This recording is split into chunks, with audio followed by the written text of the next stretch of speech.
but now who's on today? I think it's me, but I don't know it. So, who knows?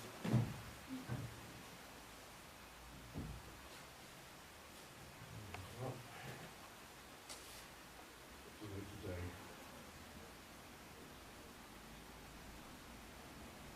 The 12th. No, anyway. No, sorry, no. Me and Ben. You and Ben? Yeah. Okay. Officially?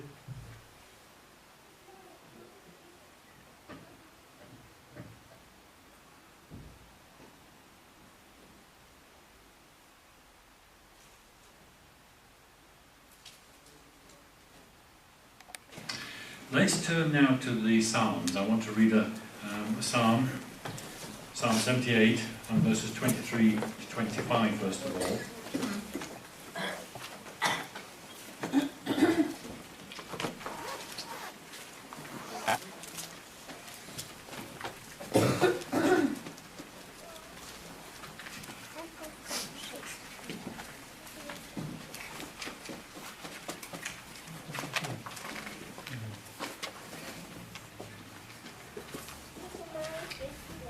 Yet he gave a command, Psalm 78, verse 23 to 25. Yet he gave a command to the skies above, and opened the doors of the heavens. He rained down manna for the people to eat. He gave them the grain of heaven. Men ate the bread of angels. He sent them all food they could eat. Can God set a table in the wilderness? Yea, they spake against God. They said, can God furnish a table in the wilderness? Could you imagine a world where the aid agencies, and there are many of them, didn't exist, and you became the victim of some devastating earthquake, for instance, or some sectarian ethnic cleansing which has happened time without number over the decades in the past? You know, the result would be you've no home. It had either collapsed or it had been shelled and burned to the ground. You've got no money. You know, as you fled, you couldn't use the hole in the wall. And you've no food.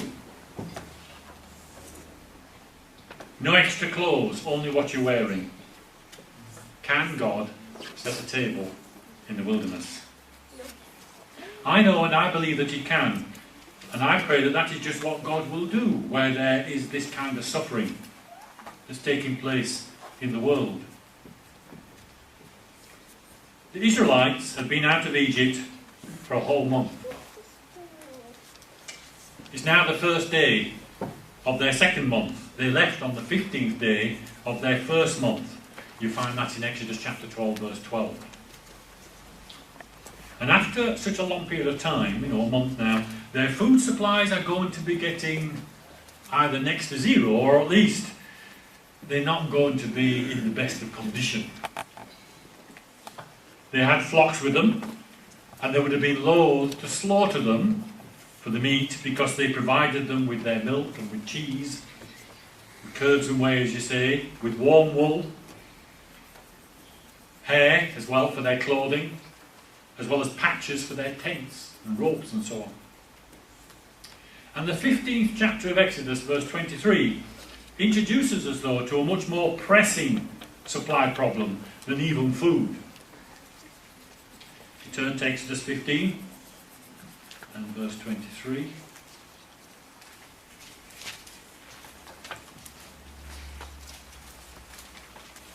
When they came to Marah, they could not drink its water because it was what? Bitter. That's why the place was called Marah. So they had a much more pressing supply problem than food. Water. H2O, without which food has no benefit whatsoever. And at Marah they find water. Marah is today thought to be a place known as Ain Harawa, I'm not sure if that's exactly how you should pronounce it. If you are Arabic, you'll probably get it correct, right? Which is actually on the ancient road to the Sinai copper mines. The water there, as you can see by the name, is still bitter, but if you're desperate, you can drink it, but it's like a child taking a dose of castor oil. However, Moses temporarily is able to make the water sweet. Didn't change that, did it? Verse 25 actually tells us that the Lord showed Moses a tree. And the word for show actually is related to the word Torah. You know the Hebrew Torah? And that means the Lord instructed Moses. So it's not just showed him, also instructed him, showed him how to use it and how to sweeten the water. And it doesn't tell us what he did, you know, but the Lord showed him and he obviously did it, and the water was now sweet. Today there isn't a tree or a plant in Sinai that is known to sweeten bitter water. However, the Arabs do use a bush that's known as the barberry bush to purify undrinkable water. So it's slightly different, not just for sweetening bitter water, for purifying undrinkable water. Now the Israelites move on from the Wadi Harawa and they come to Wadi Garandel. This is 7 miles south of Ain, however. It's a fertile spot, as you can see there. There are trees growing. And there is plenty of fresh and drinkable water there. Even today. And soon after they leave here, another problem arises. This is a problem of food. In Egypt, despite being slaves, they've been accustomed to a diet of meat and fish, bread and vegetables, and it even mentions garlic, doesn't it, in the accounts. But in the wilderness, and I've been there, I've seen this wilderness, none of that's available. Unless, of course, it's dry and stale. Believe it or not, this isn't a photograph of my bread, but I actually found a piece of bread in a Tupperware container under the seat of my car only last night. And I was trying to work out whether it was gluten-free or not, and that would tell me how long it had been there. But it looked a bit like that. At least it was tucked away and fastened inside a Tupperware container. That's why I didn't smell it. Anyway, they complain, and their complaint is bitterness itself. Chapter 16 and verse 2. In the desert, the whole community grumbled against who?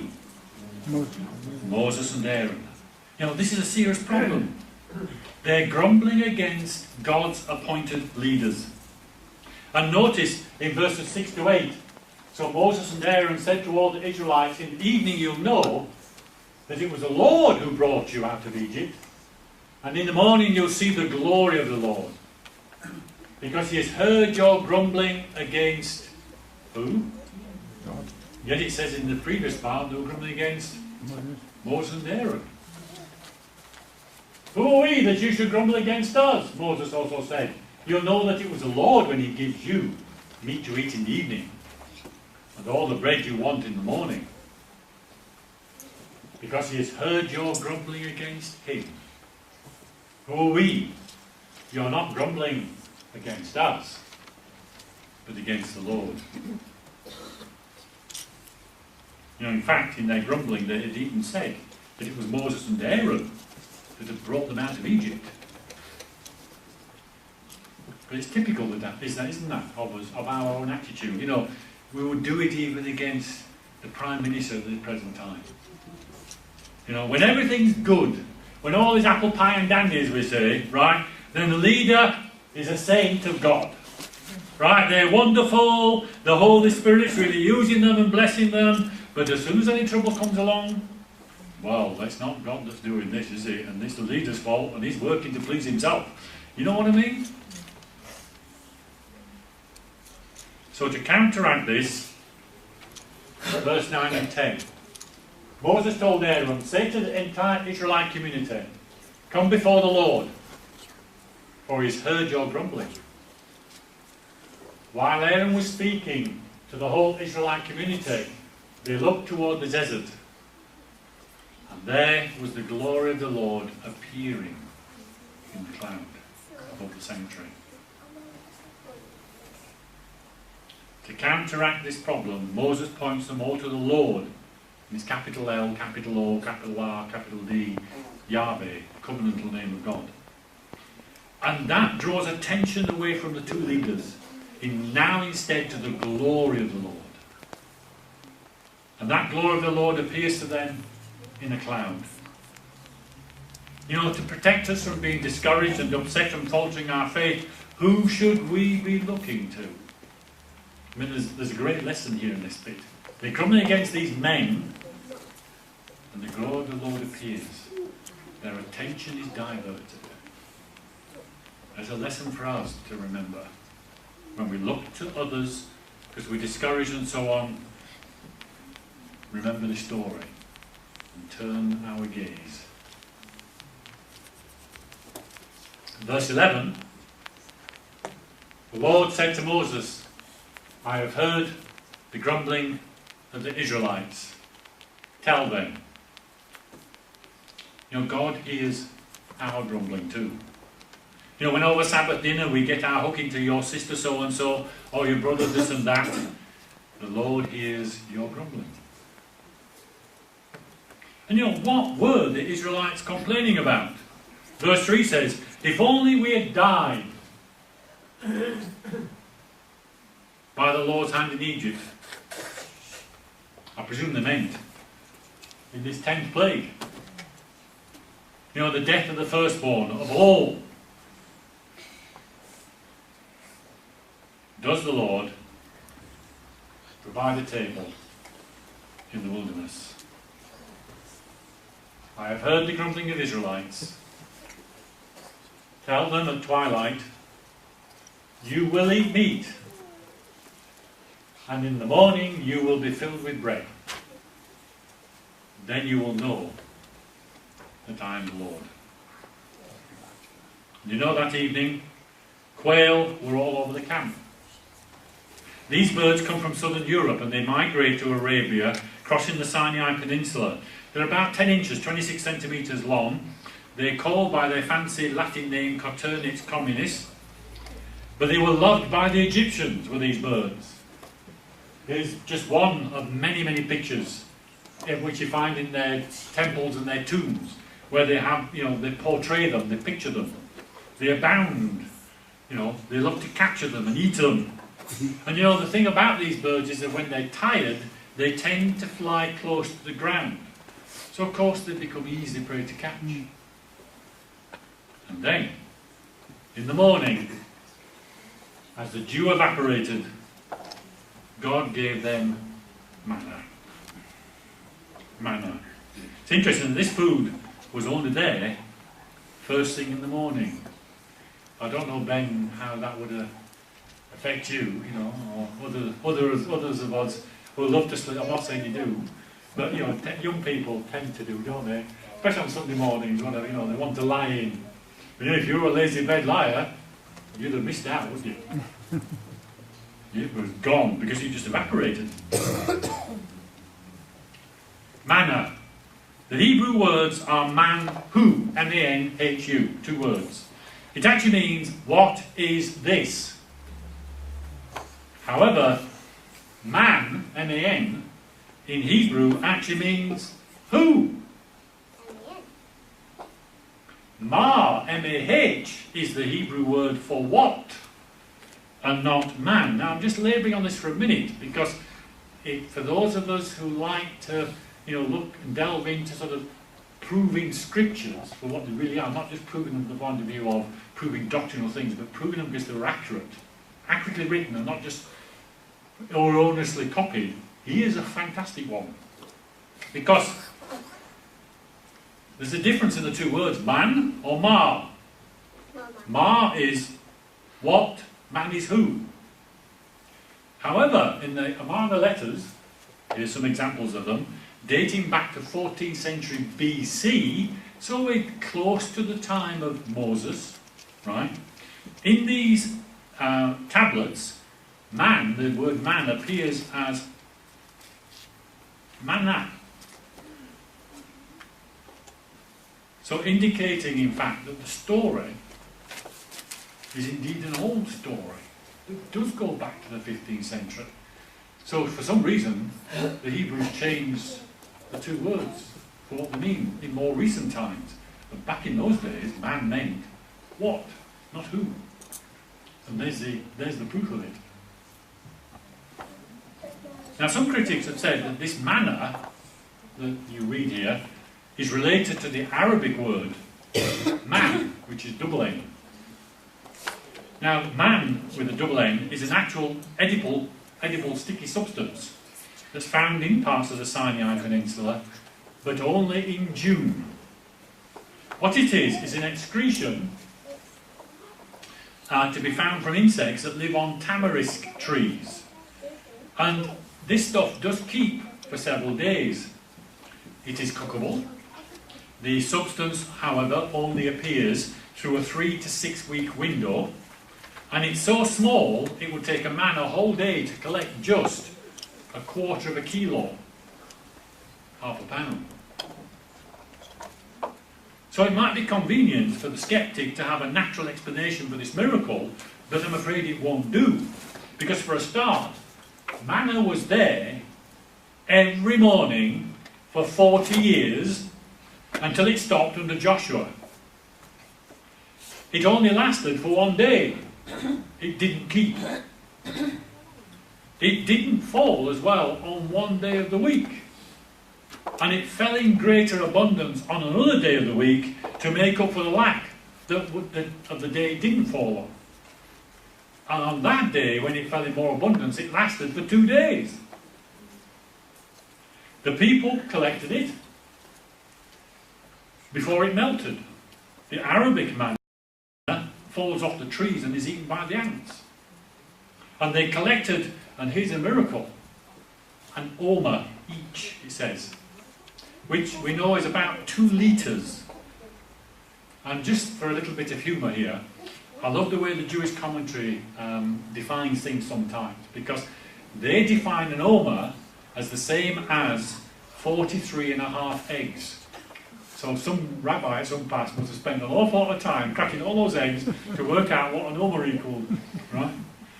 However, don't confuse the word omer without a H here, O-M-E-R, with Homer with a H, and that's not of the Simpsons either, right? Okay? This is a different Homer with a H. And a Homer with a H, which you find in the Bible, is 100 omers without a H. Okay? And verse 36 refers to an ephah there, which is 5 gallons as well. So we're talking here, an omer is 2 litres. So you can imagine a litre jug, 2 of those, that's how much they collected in a day. Now the description of manna is mysterious. For a start off, it says that it looked like hoarfrost. It grew white. This is mentioned in verse 14. In verse 31, it says it also looked like coriander seed. And here's a picture of coriander seed. In its looks, it was aromatic. Okay, it's coriander seed. It's sweet. It belongs to the parsley family. Its colour is whitish yellow, or sometimes even grey.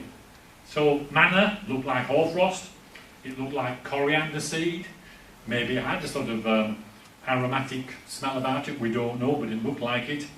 And thirdly, and probably the one that we all like the most, is it tasted like wafers made with honey. Now honey, of course, tastes different all over the world. Even in one country, different parts of the country can taste different to another. So there's one thing in common you can say that you had, it was sweet. Right? Or even though we couldn't say what the taste was exactly. The people went around gathering it, it says in Numbers, and then they ground it in a hand mill, or crushed it in a mortar. They cooked it in a pot, or made it into loaves. I mean, grinding it indicates that it wasn't just like, you think of a wafer into something soft and fluffy, don't you? But if you grind it in a pestle and mortar, it's obviously hard as well. So, the images themselves don't always portray exactly what it is, but it was mysterious. Exodus 16, verse 23. He said to them, this is what the Lord commanded. Tomorrow is to be a day of Sabbath rest, a holy day. A holy Sabbath to the Lord. So bake what you want to bake and boil what you want to boil. Save whatever is left and keep it until morning. So it was possible to bake it. It was possible to boil it.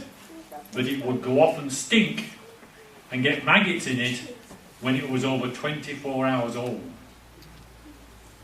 What is it is indeed a good name for this miracle. But miracles aren't miracles if they're understood and known and explained. And this miracle of the manna was a fantastic act of grace of God. For 40 years, it was a perpetual exhibition of his patience, of his long-suffering, of his fidelity to his promise to his children, the Israelites. And the giving of the manna wasn't just a physical thing, i.e. just food, but it conveyed two lessons. First of all, trusting in the Lord. Each man was to collect enough for each person, and here's with the miracle I referred to about the Omer. Because, if you think about it, as soon as the manna was there, those who are fit and agile, you can just see them, those with eyes greedy in the belly, are going to be out there and collect it quick, because they'll be thinking to themselves, I don't get it. Somebody else will have it before me. And of course, there were many millions of Israelites, plenty wanting it. And there'll be always those who take far more than, others will have. And those, of course, who are slow and perhaps aged, the Bible tells us they finished up both having the same amount. So who thought he gathered more had in fact no more than he who gathered less. But each day, 1 omer was enough food for one person. Give us this day our daily bread. Deuteronomy. He humbled you, causing you to hunger, and then feeding you with manna, which neither you nor your ancestors had known, to teach you that man doesn't live on bread alone, but on every word that proceeds from the mouth of the Lord. The second lesson was the Sabbath observance. If you read verses 22 to 30, it's the first time that the mention of Sabbath is in the Bible. In Genesis, it was seventh day. Here, it refers to Sabbath. So it's not just seventh day is the Sabbath observance, but it's how to keep it. Bake and boil on the 6th day, Friday.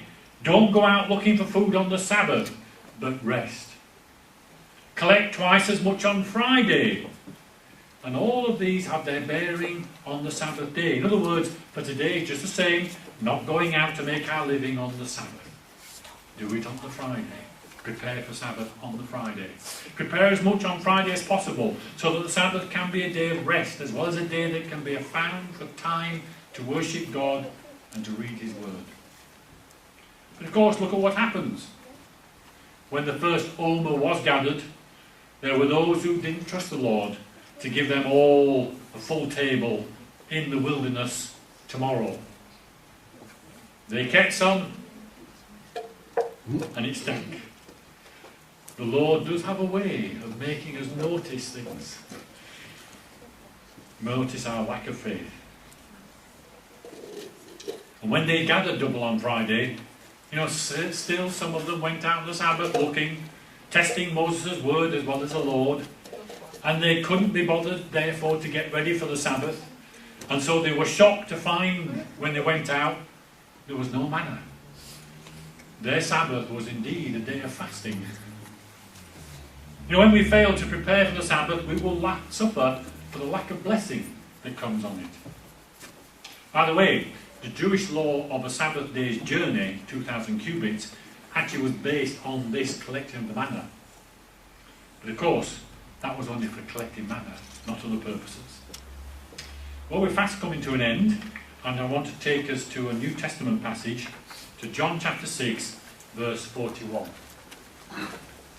At this the Jews there began to grumble about him, Jesus, because he said, I am the bread that came down from heaven. I am the bread of life. Your ancestors ate the manna in the wilderness, he said, yet they died. But here is the bread that comes down from heaven, which anyone may eat and not die. I am the living bread that came down from heaven. Whoever eats this bread will live forever. This bread is my flesh, which I will give for the life of the world. Let me ask you some questions to mull over in your mind. Was manna needful for the body? More urgently then, is Christ needed for the soul? Was manna freely given for all Israel? And even so, is Christ given for you all? Was the manna accessible that the people only had to stretch a limb to take it?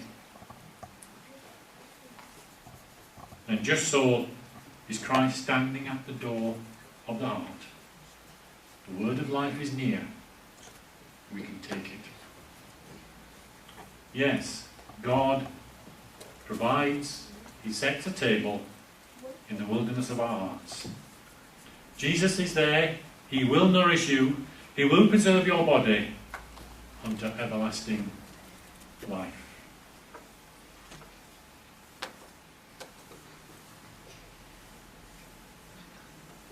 As the Israelites did not hear the coming of the manna, it just distilled noiselessly in the night. Then why not in the stillness of this moment? Let Christ come to you.